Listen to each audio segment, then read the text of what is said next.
نحمده ونصلي ونسلم على رسوله الكريم أما بعد فقد قال رسول الله صلى الله تبارك وتعالى عليه وسلم من أحيا سنتي عند فساد أمتي فله أجر 100 شهيد. وقال رسول الله صلى الله تعالى عليه وسلم لأنس رضي الله تعالى عنه يا بني إن قدرت أن تصبح وتمسي وليس في قلبك غش لأحد فافعل وذلك من سنتي ومن أحب سنتي فقد أحبني ومن أحبني فكان معي في الجنة أو كما قال عليه الصلاة والسلام. رواہ الترمذی. پیارے پیغمبر صلی اللہ تعالی علیہ وسلم کی تمام سنتیں، رسول اکرم صلی اللہ تعالی علیہ وسلم کے تمام ارشادات، رسول اکرم صلی اللہ تعالی علیہ وسلم کے تمام اعمال ہمارے لیے قابل اتباع ہیں، قابل اقتداء ہیں کہ ہم اپنے طور طریقوں کو، اپنے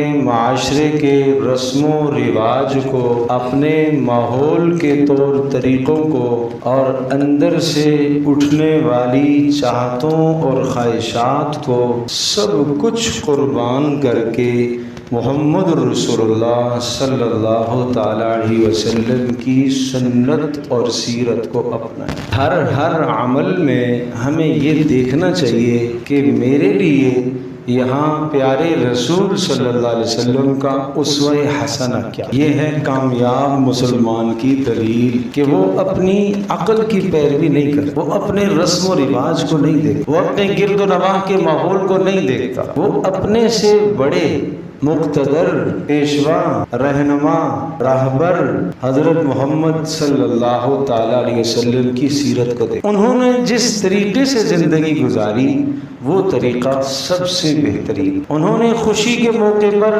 جیسے خوشی کا اظہار کیا وہ طریقہ سب سے خوبصورت. انہوں نے غمی کے موقع پر جیسے غمی کا اظہار فرمایا وہ سب سے خوبصورت طریقہ ہے. انہوں نے کھانے کا جو طریقہ اپنایا وہ سب سے زیادہ خوبصورت ہے. انہوں نے پینے کا جو طریقہ اپنایا وہ سب سے زیادہ بہترین ہے. انہوں نے جو سونے اور جاگنے اور بازار جانے اور چلنے کا جو طریقہ اپنایا وہ سب سے زیادہ خوبصورت ہے. پھر آپ نے ارشاد فرمایا کہ من تمسک بسنتی عند فساد امتی، جب میری امت میں فساد برپا ہو جائے، لوگ خواہشات کی پیروی کرنے لگیں، لوگ رسم و رواج کی پیروی کرنے لگیں، لوگ اپنی چاہتوں کو دیکھنے لگیں، میری سنتوں کو چھوڑ دیں، میرے راستے کو لوگ یکسر ترک کر دیں، بدل دیں. ایسے حالات میں جس شخص نے میری ایک سنت پر عمل کیا اس کو 100 شہیدوں کا ثواب اللہ عطا کرے گا. ایسے حالات میں جس نے میری ایک سنت پر عمل کیا اللہ تبارک تعالیٰ اسے 100 شہیدوں کا ثواب عطا کرے. یہ سنت کی اہمیت آپ نے بتلائی، یہ اپنے طریقے کی قدر و منزلت آپ نے بتائی، یہ اپنے خوبصورت عمل کا مقام آپ نے بتایا. چونکہ پیارے پیغمبر صلی اللہ تعالی علیہ وسلم آخری نبی ہیں، آخری رسول ہیں. رسول اکرم صلی اللہ تعالی علیہ وسلم کے بعد کسی نبی اور رسول نے نہیں آنا. یہ ہمارا ایمان ہے، یہ ہمارا عقیدہ ہے. جو آدمی محمد رسول اللہ صلی اللہ تعالی علیہ وسلم کے بعد کسی نبی کو تصور کرے، کسی کو رسول مانے، وہ قرآن کریم کی ایک نہیں کئی آیات کا انکار کرنے والا سمجھا جائے گا. اور جو شخص قرآن کریم کے ایک نقطے کا، ایک آیت کا، ایک آدھی آیت کا بھی انکار کرے گا وہ اسلام سے خارج سمجھا جائے. اسلام میں داخل ہونے کے لیے تو ضروری ہے کہ انسان تمام کی تمام چیزوں پر ایمان لائے. آدمی یہ کہے کہ محمد رسول اللہ صلی اللہ تعالی علیہ وسلم جو کچھ لے کر آئے ہیں میں ان سب چیزوں پر ایمان لاتا ہوں۔ کوئی یہ اقرار کر لے کہ اللہ تبارک و تعالیٰ کے سوا کوئی عبادت کے لائق نہیں اور محمد رسول اللہ صلی اللہ علیہ وسلم کو میں رسول مانتا ہوں، اور جو چیزیں جو احکام آپ نے دیے ان تمام کے تمام احکام کو میں مانتا ہوں، دل و جان سے اقرار کرتا ہوں۔ اگر کوئی غیر مسلم اس بات کا اقرار اور دل سے تصدیق کر لیتا ہے تو اس کو اسلام میں داخل سمجھا جائے گا، لیکن اگر کوئی آدمی ان تمام چیزوں میں سے کسی ایک کا انکار کر دیتا ہے تو اس کو اسلام سے خارج سمجھا جائے گا۔ داخل ہونے کے لیے سب چیزوں پر ایمان ضروری ہے، مگر اسلام سے نکلنے کے لیے سب کا انکار ضروری نہیں ہے، کسی ایک کا انکار کا۔ کسی ایک کا انکار کرے گا تو وہ کفر میں چلا جائے گا۔ لہذا محمد رسول اللہ صلی اللہ تعالی علیہ وسلم آخری رسول ہیں، آخری نبی ہیں۔ آپ علیہ الصلوۃ والسلام کے بعد کوئی آدمی اگر رسول اللہ صلی اللہ علیہ وسلم کے بعد کسی اور کو نبی اور رسول تسلیم کرتا ہے تو وہ قرآن کریم کی کئی آیات کا منکر ہو جائے گا، اور اس انکار کی وجہ سے وہ اسلام سے بولو خارج سمجھا جائے گا، وہ کافر سمجھا جائے گا۔ ہم یہ نہیں کہتے کہ ہم اسے کافر نہیں کہتے، ہمارا کام ہے اس کو کافر بتلانا، ہمارا کام ہے۔ کافر تو قرآن کریم اور رسول اللہ صلی اللہ علیہ وسلم کی احادیث کی روشنی میں وہ کافر۔ لہذا اچھی طرح سے ختم نبوت کے عقیدے کو دل و جان سے تسلیم کرنا یہ ہمارے ایمان کا حصہ ہے، یہ ہمارے ایمان کا حصہ ہے۔ اگر اس میں تردد ہے، ادنا سا شک ہے، شاید کوئی ہو، شاید اس کی بات درست ہو، یہ اگر کسی کے دل میں بات آگے کہ شاید ایسا ہو تو یہ شک اور تردد بھی اسلام کے منافی ہے، یہ آدمی اسلام سے خارج ہے۔ اسلام کے لیے یقین ضروری، محکم یقین ضروری۔ اس طرح سے جیسے آپ کو یقین ہے کہ شام سورج کو غروب ہونا ہے، اس سے زیادہ یقین ہو محمد رسول اللہ صلی اللہ علیہ وسلم آخری رسول ہیں۔ اگر ذرا سا شک آ گیا تو آدمی کا ایمان نہیں بچے۔ تو بات یہ عرض کر رہا تھا کہ محمد رسول اللہ صلی اللہ علیہ وسلم نے اپنی سنتوں کی قدر و منزلت سمجھائی کہ اس زمانے میں، اس دور میں جب رسول اکرم صلی اللہ تعالی علیہ وسلم کی سنتوں کو پامال کیا جاتا ہو تو کوئی آدمی آئے اور محمد رسول اللہ صلی اللہ علیہ وسلم کی سنت کو اپنے سینے سے لگا، آپ کے طریقے کو اپنے سینے سے لگا، خوشی کے موقع پر، غمی کے موقع پر، محبت میں، نفرت میں، عداوت میں، زندگی کے ہر مرحلے میں اپنے حبیب صلی اللہ علیہ وسلم کے طریقے کو سینے سے لگا۔ اس وقت کی ضرورت ہے، اس وقت کی سب سے بڑی ضرورت ہے، اور اس کے علاوہ چارہ کار نہیں ہے۔ اب ایک حدیث میں آپ کو سناتا ہوں، رسول اللہ صلی اللہ تعالی علیہ وسلم نے اس کو بڑی اہمیت سے بیان فرمایا ہے، اور اگر آج کی نشست میں اس حدیث پر عمل ہو گیا تو میں سمجھوں گا کہ آپ حضرات کا تشریف لانا، بیٹھنا، سننا، میرا بیان کرنا، یہ سب کا سب مفید ہو جائے گا انشاءاللہ۔ اور اگر اس حدیث پر آپ عمل کر لیں گے تو محمد رسول اللہ صلی اللہ تعالی علیہ وسلم کے ساتھ جنت میں آپ کا پڑوس نصیب ہوگا۔ کون کون کرے گا؟ سب کرے گا انشاءاللہ۔ اب سنیے، پیارے رسول صلی اللہ تعالی علیہ وسلم نے حضرت انس رضی اللہ تعالی عنہ کو ارشاد فرمایا، یا بنی، اے میرے پیارے، بڑی شفقت سے آپ نے یہ بات ارشاد فرمائی، بڑے پیار سے آپ نے پکارا، یا بنی، اے پیارے، اے بیٹے، ان قدرت ان تصبح و تمسی وليس في قلبك غش لاحد فافعل۔ اے پیارے، ہو سکے تو صبح جب آپ جاگو اور شام کو جب آپ سونے لگو تو آپ کے دل میں کسی مسلمان کی نفرت نہ ہو، بس یہ کر لینا۔ صبح جب آپ اٹھو تو آپ کا دل مسلمانوں کی جانب سے صاف، رات کو جب آپ اپنے بستر پر لیٹنے لگو تو آپ کا دل مسلمانوں کی جانب سے صاف، آپ کے دل میں کسی مسلمان کا بغض نہ ہو، کسی مسلمان کی نفرت آپ کے دل میں نہ ہو، کسی مسلمان کا کینہ آپ کے دل میں نہ ہو، کسی مسلمان کا حسد آپ کے دل میں نہ ہو۔ میل، اور یہ میل کو چیل، غش، میل سب کو کہا جاتا ہے۔ کینہ ہے دل میں، نفرت ہے دل میں، عداوت ہے دل میں، بغض رکھا ہوا ہے، حسد رکھا ہوا ہے، تو یہ دل فلاں آدمی کی جانب سے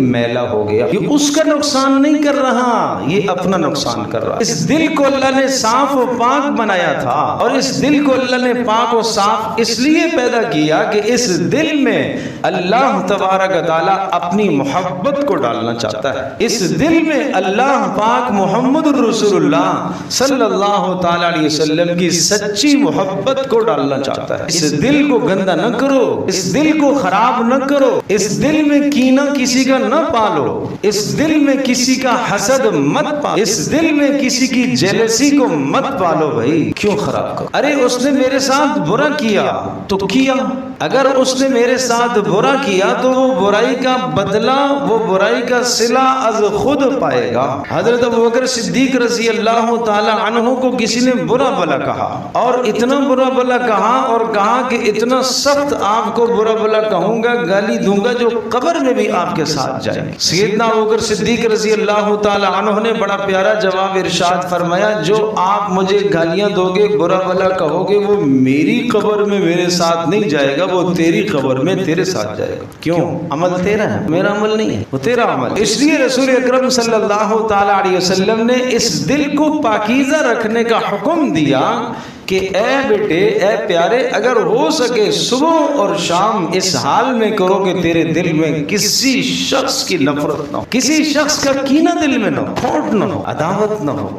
ففعل، اگر ہو سکے تو یہ کر لینا، یہ کر لینا، ففعل، یہ کر۔ اگلا جملہ سنیے گا، آپ نے کہیں بھی یہ جملہ ارشاد نہیں فرمایا، آپ نے اس جگہ پر ارشاد فرمایا، حالانکہ رسول اللہ صلی اللہ علیہ وسلم کی بے شمار سنتیں ہیں، بے شمار آپ کے طریقے ہیں، آپ نے فرمایا وَذَلِكَ مِن سُنَّتِي یا بُنَيَّ وَذَلِكَ مِن سُنَّتِي، اے پیارے یہ میری سنت ہے۔ اس سنت کو آپ نے اپنی طرف منسوب کیا کہ میرا عمل یہ ہے کہ میں صبح اس طرح سے ہوتا ہوں اور شام اس طرح سے ہوتا ہوں کہ میرے دل میں کسی کا کھوٹ نہیں ہوتا، میرے دل میں کسی کی نفرت نہیں ہوتی، میرے دل میں کسی کی عداوت نہیں ہوتی، میرے دل میں کسی کا بغض نہیں ہوتا، یعنی یہ میرا عمل ہے۔ رسول اللہ صلی اللہ علیہ وسلم کے اعمال، آپ کی سنتیں اور بھی بے شمار ہیں، مگر خاص طور پر آپ نے اس سنت کے متعلق ارشاد فرمایا یا بنیہ وذالک من سنتی، اے میرے بیٹے یہ میری سنت۔ اور پھر ارشاد فرمایا ومن احب سنتی فقد احبنی، جس نے میری اس سنت کو پسند کر لیا، میری اس سنت کو اپنا لیا، اس نے مجھ سے محبت کر، جس نے میری اس سنت کو اپنا لیا اس نے مجھ سے محبت کر لی، اور جس نے مجھ سے محبت کر لی وہ جنت میں میرے ساتھ ہوگا، وہ جنت میں میرے ساتھ ہوگا۔ تو آئیے ہم اس سنت پر عمل کریں۔ اس فساد کے زمانے میں، اس غرض کے زمانے میں، اغراض کے زمانے میں، آج تعلق غرض کی خاطر ہے، آج دوستی غرض کی خاطر ہے، آج سلام غرض کی خاطر ہے، آج مسکرانا غرض کی خاطر ہے۔ ہائے کاش کہ یہ مسکراہٹیں، یہ ہنسنا، یہ جا کر ملاقات کرنا، یہ مسلمان بھائی سے مصافحہ کرنا صرف اللہ کے لیے ہو جائے، صرف اللہ کے لیے ہو، کوئی غرض نہ ہو، کوئی غرض بیچ میں نہ ہو۔ نماز بڑا عمل ہے، زکوٰۃ بڑا عمل ہے، حج بڑا عمل ہے، روزہ بڑا عمل ہے، صدقہ بڑا عمل ہے، مگر یہاں ایک مسلمان کی جانب سے اپنے دل کو صاف اور پاک کرنا اتنا عظیم تر عمل ہے جس کو رسول اللہ صلی اللہ علیہ وسلم نے اپنی سنت پر۔ اس کی مثال ایسے ہی سمجھ لو، ایک شخص کے 6 بیٹے ہیں، ان 6 میں سے ایک بیٹا بہت باصلاحیت ہے اور فرمانبردار اور مطیع ہے، اور اس بیٹے پر باپ کو فخر ہوتا ہے، تو باپ کہتا ہے یہ ہے میرا بیٹا، یہ ہے میرا بیٹا۔ پیارے رسول صلی اللہ تعالی علیہ وسلم کی ساری سنتیں مبارک، آپ کے سارے طور طریقے نورانی، آپ کے سارے اعمال اتنے قیمتی ہیں کہ دنیا اور جو کچھ دنیا میں ہے ان سب سے زیادہ قیمتی آپ کے اعمال، آپ کی سنتیں۔ مگر اس سنت کے متعلق آپ نے اتنی تاکید کی آپ نے کہ اگر ہو سکے تو صبح اور شام اس طرح سے کرو کہ تمہارے دل میں کسی کی کھوٹ نہ ہو، کسی کی نفرت نہ ہو۔ آئیے ہم اپنے دل کا محاسبہ کرتے ہیں، اپنے دل کا احتساب، اپنے دلوں کو ٹٹولیں، کہیں میرے دل میں، اپنے گھر سے شروع کریں، گھر سے شروع کریں۔ میرے گھر کے کتنے افراد ہیں؟ سوچنے کے بعد پھر دیکھو کہ میرے گھر کے جتنے افراد ہیں، کیا بیوی سے متعلق میرے دل میں کوئی کھوٹ تو نہیں؟ کیا بیٹے سے متعلق میرے دل میں کوئی کھوٹ تو نہیں؟ بیٹی سے متعلق کوئی کھوٹ تو نہیں؟ کیا داماد سے متعلق کوئی کھوٹ تو نہیں ہے؟ کیا بہنوئی سے متعلق میرے دل میں کوئی نفرت تو نہیں ہے؟ کیا چچا ماموں بھتیجے بھانجے کے متعلق میرے دل میں کوئی نفرت تو نہیں ہے؟ رشتہ داروں سے، قرابت داروں سے شروع کرو، اس لیے کہ یہاں نفرتیں زیادہ ہوتی، یہاں باہر کی بنسبت نفرتیں زیادہ ہوتی۔ باہر معاملہ پھر آدمی صاف کر لیتا ہے، لیکن گھر میں صفائی ذرا مشکل سے ہوتی ہے۔ گھر کی جانب سے، اقربا اعزا کی جانب سے، رشتہ داروں کی جانب سے دل بڑی دیر سے صاف ہوتا ہے، اس لیے کہ ان کی تمام برائیاں انسان کے سامنے ہوتی ہیں۔ راستے میں چلتے چلتے کسی کو 1000 روپے حاجت مند کو دے دیے، مگر اپنے گھر کے اندر اپنا سگا بھائی بہن یا بھانجا بھتیجا محتاج ہے تو وہاں دینا ذرا مشکل ہو۔ اس لیے اپنے گھر سے شروع کرو، اپنے اقربا اعزا سے شروع کرو، اور اپنے دل کا احتساب کرو کہ میرے دل میں میرے کسی عزیز کی نفرت تو نہیں ہے۔ آپ نے اچھی طرح احتساب کر لیا اور دیکھ لیا کہ نہیں جی، میرے دل کے اندر میرے کسی عزیز قریب رشتہ دار کی نفرت نہیں ہے، الحمدللہ دل صاف۔ یہ زبان سے کہنا بڑا آسان ہے، جی میرا دل تو صاف ہے، پیچھے جو مرضی ہے کرو اور اس کے خلاف جو سازشیں کرو اور بغاوتیں کرو اور عداوتیں کرو اور لوگوں کو اس کے خلاف اکساؤ اور ابھارو اور غیبت کر کے دوسروں کے دلوں کو اس کے حوالے سے گندا کرو اور زبان سے یہ جملہ بولو، جی میرا دل تو صاف ہے۔ یہ کون سی صفائی ہے؟ یہ کون سی صفائی ہے؟ ایک آدمی کے جسم پر کپڑے غلیظ نجاست بھرے لگے ہوئے ہیں اور ناپاک کپڑے اس نے پہنے ہوئے ہیں، اور وہ کہتا ہے میرے کپڑے صاف ہیں۔ کیسے صاف ہے تیرے کپڑے؟ کون ان کپڑوں کو صاف کہے گا؟ میں دھوکہ دے سکتا ہوں کسی سامنے والے کو، مگر میں اللہ کو تو نہیں دھوکہ دے سکتا۔ میں آپ کے سامنے تو کہہ سکتا ہوں میرا دل صاف ہے، مگر اللہ تو علیم بذات الصدور ہے، وہ دل کے حالات جانتا ہے کہ دل میرا صاف ہے کہ نہیں، دل میرا پاک ہے کہ نہیں ہے، اللہ تو جانتا ہے نا۔ تو دوسروں کو دھوکہ دینا تو آسان ہے، اللہ کو تو نہیں آدمی دھوکہ دے سکتا۔ یعلم خائنۃ الاعین وما تخفی الصدور، وہ آنکھوں کی خیانتوں کو بھی جانتا ہے، جس سے نفرت ہوتی ہے جب سامنے آتا ہے تو آدمی آنکھ پھیر لیتا ہے۔ یعلم خائنۃ الاعین، آنکھ کی خیانت کو وہ جانتا ہے۔ دل میں آدمی خیال کرتا ہے یہ کیوں مصیبت آ گئی اس وقت، یہ کیوں آیا، اس کو کس نے کہا تھا آنے کا۔ وما تخفی الصدور، اللہ جانتا ہے جو دل میں تو چھپا رہا ہے۔ سامنے مسکرا کر مل رہا ہے لیکن دل کے اندر کھوٹ رکھی ہوئی ہے، اللہ جانتا ہے۔ سامنے ہنس کر مل رہا، ہاں جی آپ کے آنے سے بڑی خوشی ہوئی اور مجھے آپ سے بڑی محبت ہے، لیکن اندر نفرت کے بیج ڈالے ہوئے ہیں۔ یعلم خائنۃ الاعین وما تخفی الصدور، وہ دلوں کی پوشیدہ چیزوں کو جانتا ہے، وہ علیم بذات الصدور ہے، اس اللہ کو کوئی دھوکہ نہیں دے سکتا۔ ولا تحسبن اللہ غافلا عما يعمل الظالمون، یہ تو نے ظلم کیا ہے، دل کے اندر نفرت چھپائی ہے اور محبت کا اظہار کیا ہے، یہ ظلم تو نے کیا ہے، اللہ پاک تجھ سے غافل نہیں ہے، اللہ تجھے جانتا ہے۔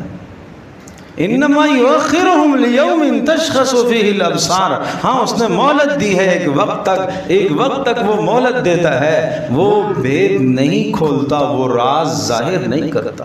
شاید یہ بندہ توبہ کر لے، شاید یہ معافی مانگ لے، شاید یہ رجوع کر لے، اس نے دھوکہ دیا ہے، نہیں۔ یخادعون اللہ والذین آمنوا وما یخدعون الا انفسهم وما یشعرون، یہ اللہ کو اور ایمان والوں کو، مسلمانوں کو دھوکہ دینا چاہتے ہیں۔ وما یخدعون الا انفسهم، نہیں اللہ کو نہیں دھوکہ دے سکتے، ایمان والوں کو نہیں دھوکہ دے سکتے، یہ تو اپنے آپ کو دھوکہ دے رہے ہیں۔ وما یشعرون، اور اس دھوکے کا انہیں تو شعور بھی نہیں ہے، اس دھوکے کا تو انہیں احساس بھی نہیں ہے۔ اس لیے پیارے رسول صلی اللہ علیہ وسلم کی عظیم ترین سنت، عظیم الشان سنت، اپنے گھر سے نکلو پھر اپنے گرد و نواح میں دیکھو، اپنے محلے میں دیکھو، محلے کا کوئی مسلمان اس کی نفرت اور کھوٹ میرے دل میں تو نہیں ہے۔ اڑوس پڑوس میں کبھی کبھی بات تلخ ہو جاتی ہے، ایک دوسرے کے حقوق میں کوتاہی ہو جاتی ہے، کسی پڑوسی کی نفرت تو میرے دل میں نہیں ہے، راستے میں چلتے میں روڈ پر کبھی کبھی تلخی ہو گئی ہے اور ایک دوسرے سے آگے بڑھنے میں نوک جھوک ہو گئی ہے، کسی کی نفرت رات کو سوتے وقت دل میں تو نہیں ہے، کاروباری جگہ پر دو آدمی ایک جگہ پر مل کر کام کر رہے ہیں اور دن کو نوک جھوک ہو گئی، اور اسی طرح سے مالک اور ملازم کے درمیان، دو ملازموں کے درمیان میں بات بڑھ گئی، بگڑ گئی، شام کو جب رات لیٹنے لگے تو اب دیکھو ذرا اپنے دل کو ٹٹولو، وہ کھوڑ تو نہیں ہے دل میں، حد کر دی، زیادہ سے زیادہ 3 دن تک اس چیز کی اجازت ہے کہ اگر آپ کو شدید ترین غصہ آ رہا ہے کسی پر، بہت ہی زیادہ غصہ آ رہا ہے، تو اپنے اس غصے کو 3 دن کے اندر ختم کر دینا چاہیے، 3 دن کے بعد پھر جائز نہیں ہے۔ 3 دن کے بعد اپنے اس مسلمان سے، اپنے عزیز سے، اپنے پڑوسی سے، اپنے کاروباری سے، ساتھ پارٹنر جو کام کرنے والا ہے اس کے ساتھ اب قطع تعلق 3 دن سے زیادہ بڑھانا جائز نہیں ہے۔ اب پیارے رسول صلی اللہ علیہ وسلم نے ارشاد فرمایا کہ اس قطع تعلقی کے اندر اگر یہ دونوں دنیا سے چلے گئے، دخلا فی النار، دونوں جہنم میں جائیں گے، دونوں جہنم میں جائیں گے۔ اعمال کا کیا سلسلہ ہوگا؟ فرمایا اعمال، اس کی نمازیں، اس کے روزے، اس کے صدقہ، اس کے خیرات، اس کی راتوں کی تہجد، اس کی قرآن کریم کی تلاوت، اس کے روزے رکھنا، اس کے تمام اعمال سر سے ایک بالش بھی اوپر نہیں جائیں گے، سر سے ایک بالش بھی اوپر نہیں جائیں گے اس کے اعمال۔ یہ راتوں کو تہجد بھی پڑھتا ہے، یہ قرآن کریم کی تلاوت بھی کرتا ہے، یہ ذکر و اذکار بھی کرتا ہے، مگر مسلمانوں سے اس کی سخت انبن ہے، مسلمانوں کے ساتھ اس کی سخت لڑائی چل رہی ہے، پڑوسی کے ساتھ بھی ناراض ہے، گھر میں بھی کسی کے ساتھ ناراض ہے، جہاں کام کرتا ہے وہاں پر بھی کسی کے ساتھ ناراض ہے، ہر آدمی اس سے کترا کر گزر جاتا ہے۔ پوچھا گیا بدترین آدمی جانتے ہو بدترین آدمی کون ہوتا ہے، برا آدمی کون ہوتا ہے؟ آج کوئی آدمی کہے گا کہ میں برا ہوں؟ آج کوئی یہ کہے گا کہ میں غلط ہوں، میں برا ہوں، میں غلطی پر ہوں؟ فرمایا بدترین انسان وہ ہے جس کے شر سے بچنے کے لیے لوگ کنارہ کشی اختیار کر لیں۔ سامنے سے آ رہا ہے، راستہ چھوڑ دیا آدمی نے اسے دیکھ کر، ایسا نہ ہو کہ کوئی الجھاوا ہو جائے، ایسا بد زبان آدمی ہے، ایسا بدتمیز آدمی ہے کہ اس کو سلام کروں گا آگے سے طنز کرے گا، اس کو سلام کروں گا آگے سے نہ جانے کیا غلط غلیظ جملہ بول دے گا، اس کو مصافحہ کروں گا نہ معلوم کس تکبر سے یہ مصافحہ کرے گا، آدمی اسے دیکھ کے راستہ دوسرا اختیار کر لے۔ فرمایا یہ بدترین انسان ہے جس کے شر سے اور برائی سے اور اس کی کمینہ پن سے بچنے کے لیے لوگ راستہ بدل دیں، یہ بدترین انسان۔ اللہ اکبر، اللہ اکبر، اللہ اکبر۔ اگر مجھے کسی نے دیکھ کر راستہ بدل دیا تو میں کیا کہتا؟ میں یہ نہیں کہوں گا، مجھے یہ کہنا چاہیے کہ شاید میری کوئی برائی ہو، شاید میرے اندر کوئی عیب ہو، شاید میری کوئی غلطی ہو، میرا مسلمان بھائی ہے، اس نے راستہ مجھے دیکھ کر کیوں چھوڑ دیا، میں تو اس پر الزام تھوپوں گا، دیکھ کے راستہ ہی بدل دیتے ہیں آج لوگ۔ کیسا زمانہ آ گیا بھائی، راستہ ہی بدل دیتے ہیں۔ جب غرضیں تھی تو جناب سلام کیا کرتے تھے، اور آج غرضیں پوری ہو گئی تو آج راستہ بھی بدل دیتے ہیں۔ یہ عام طور پر ہماری زبانوں پر یہ جملے آتے ہیں۔ کبھی یہ نہیں سوچا کہ میں آگے بڑھ جاؤں، اپنے مسلمان بھائی سے پوچھوں، ارے میرے مسلمان بھائی مجھ سے کیوں ناراض ہو گیا ہے، میری کیا غلطی ہے بھائی، غلطی بتاؤ، میں اصلاح چاہتا ہوں۔ امام ابو حنیفہ رحمۃ اللہ علیہ کا قرض دینا تھا ایک شخص نے، امام حنیفہ رحمۃ اللہ علیہ تشریف لا رہے تھے اور وہ گلی کے کنارے میں تھا، اس نے امام حنیفہ رحمۃ اللہ علیہ کو دیکھا تو راستہ بدل دیا، اس نے کہیں قرض نہ مانگ لے۔ امام ابو حنیفہ رحمۃ اللہ علیہ اس کے پیچھے وہ آگے بھاگ رہا ہے، بالآخر اس کو پا لیا، پکڑ لیا، بھائی السلام علیکم۔ وعلیکم السلام، خیر تو ہے؟ کہا حضرت آپ کا قرض دینا۔ کہا اللہ کے بندے، اس قرض کی وجہ سے تو نے مجھ سے ملنا ہی چھوڑ دیا، مجھ سے ملاقات ہی چھوڑ دی۔ اور ہمارے جیسا کوئی ہوتا تو یہی کہتا، دیکھا غرضی آدمی ہے نا، جب غرض تھی تو دور سے آگے ملتا تھا، سلام کرتا تھا، آج دینے کی بات آئی ہے تو جناب منہ پھیر لیا، راستہ بدل دیا۔ لیکن وہ لوگ سمجھتے تھے کہ ایک مسلمان نے مجھ سے راستہ راستہ پھیر لیا، راستہ بدل دیا، چلو میں ہی پہل کر لیتا ہوں، چلو میں ہی آگے بڑھ جاتا ہوں. کیا بات ہے، میں ہی آگے بڑھ جاتا ہوں، میں اپنی جنت کو سنوار لوں، میں پیارے رسول صلی اللہ علیہ وسلم کی سنت کو اپنا لوں کہ اپنے دل سے کھوٹ کو ختم کر دوں. اور رسول اللہ صلی اللہ علیہ وسلم کی سنت کو اپنانے کا نتیجہ پیارے رسول صلی اللہ علیہ وسلم کے ساتھ محبت ہے، اور پیارے رسول صلی اللہ علیہ وسلم کے ساتھ محبت کا نتیجہ جنت میں آپ کا پڑوس ہے انشاءاللہ. تو آؤ آج کی مجلس میں ہم یہ طے کر لیتے ہیں کہ ہم اپنے دلوں کو صاف رکھیں گے انشاءاللہ. اور دیکھو، اگر کسی کے دل میں کسی کی نفرت ہو تو اس وقت دل کا صاف کرنا آپ کے اختیار میں ہے، یہ آپ کے اختیار میں ہے. ارے بارہا کہو نہیں صاف ہوتا، کیوں نہیں ہوتا بھائی، کیوں نہیں ہوتا، یہ آپ کے اختیار میں ہے. ہاں یہ بات ہے کہ جس نے بار بار آپ کو ستایا، آپ کا دل دکھایا، بار بار اس نے آپ کا دل دکھایا، آپ کو ملنے کو جی نہیں چاہتا، وہ آپ کے گھر میں نہ آئے، آپ اس کے گھر میں نہ جائیں، نہ کرو، مزید تعلقات کو نہ بڑھاؤ، لیکن اتنا تو کر سکتے ہو کہ اپنا دل صاف کر لو. اگر اس کی کوئی مشکل مصیبت آ گئی تو خیر خیریت پوچھنے کے لیے چلے جاؤ. مصیبت آن پڑی ہے تو اس کی مصیبت کے وقت آپ دیکھ لو کہ میرا دل اس کی جانب سے صاف ہے کہ نہیں. ایک بہت پیارا معیار سمجھا رہا ہوں، اگر کسی اپنے جس کے بارے میں ہمارے دل میں نفرت ہے، اس پر مصیبت آئی ہے، مصیبت کے وقت دیکھو کہ میں رنجیدہ ہوتا ہوں یا خوش ہوتا ہوں. اگر خوش ہو رہا ہوں تو اس کا مطلب یہ ہے کہ میرا دل صاف نہیں ہوا، اور اگر میں پریشان ہو رہا ہوں اور دل میں دعا کر رہا ہوں کہ اللہ اس سے اس مصیبت کو ٹال دے اور اس مصیبت کو دور کرنے کی کوشش بھی کر رہا ہوں، تو پھر بات ٹھیک ہے کہ میرا دل صاف ہے. یہ پہچان ہے، یہ دیکھ لیا جائے، یہ دیکھ لیا جائے. تو اس طرح سے اپنے دل کو پاک صاف کرو، اور جو کوئی آپ سے ناراض ہے آپ پہل کرو. یہ رسول اللہ صلی اللہ علیہ وسلم کی عظیم ترین سنت ہے. رسول اللہ صلی اللہ علیہ وسلم منع فرمایا کرتے تھے، آپ کہتے تھے میرے پاس میرے ساتھیوں کی برائی نہیں لے کے آنا، میں یہ چاہتا ہوں کہ میں اس دنیا سے اس حال میں رخصت ہوں کہ میرا دل اپنے مسلمانوں کی جانب سے صاف اور پاک. جو آپ کے سامنے کسی کی غیبت لے کر آتا ہے اسے روک دو، نہیں بھائی نہیں، ذکر نہیں کرنا بھائی، میرے سامنے تذکرہ نہیں کرنا، میں یہ نہیں سن سکتا. وہ غیبت کرنے والا جو کسی کی برائی آپ کے سامنے لے کر آ رہا، وہ آپ کا خیر خواہ نہیں ہے. وہ آج آپ کے سامنے فلاں کی برائی لے کر آ رہا ہے، کل آپ کی برائی اس کے سامنے بھی لے کر جائے گا. اس کا مزاج ہے ایسے، لگائی بجائی اس کا مزاج ہے، چغل خوری اس کا مزاج بن گیا. تو اس لیے کوئی بھی برائی آپ کے پاس لے کر آ رہا، آپ اسے روک دیجیے. نہیں بھائی میرے سامنے برائی نہ کرو، میرے سامنے برائی نہ کرو، اس بات کو یہاں ہی روک دو. میں مسلمان کی برائی نہیں سننا چاہتا، میں اپنے عزیز کی برائی نہیں سننا چاہتا. یہ اگر یہ کام کر لیا جائے تو معاشرے سے آدھے سے زیادہ فسادات تو ایسے ہی ختم ہو جائیں گے. آج گھر میں فسادات کیوں ہیں؟ اسی وجہ سے تو ہے.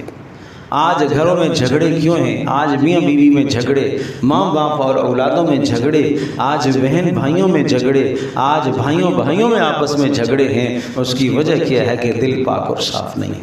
تو آئیے آج اس مجلس میں ہم نیت کرتے ہیں انشاءاللہ کہ جو مسلمان مجھ سے ناراض ہے میں آگے بڑھ کر پہل کروں گا اور اسے انشاءاللہ صلح کروں گا. اور نمبر 2 یہ نیت کرتا ہوں کہ صبح اس حال میں میری ہونی چاہیے کہ میرا دل تمام مسلمانوں کی جانب سے صاف ہونا چاہیے، اور شام میری اس حال میں ہونی چاہیے کہ شام کو بھی تمام مسلمانوں کی جانب سے میرا دل پاک اور صاف ہونا چاہیے. تو پیارے رسول صلی اللہ علیہ وسلم نے کیا ارشاد فرمایا؟ یہ میری سنت ہے. آپ نے فرمایا یہ میری سنت ہے کہ صبح کو اور شام کو مسلمانوں کی جانب سے دل صاف اور پاک ہو، اور جس نے میری اس سنت کو اپنایا اس نے مجھے پسند کیا، اور جس نے مجھے پسند کیا وہ جنت میں میرے ساتھ ہوگا.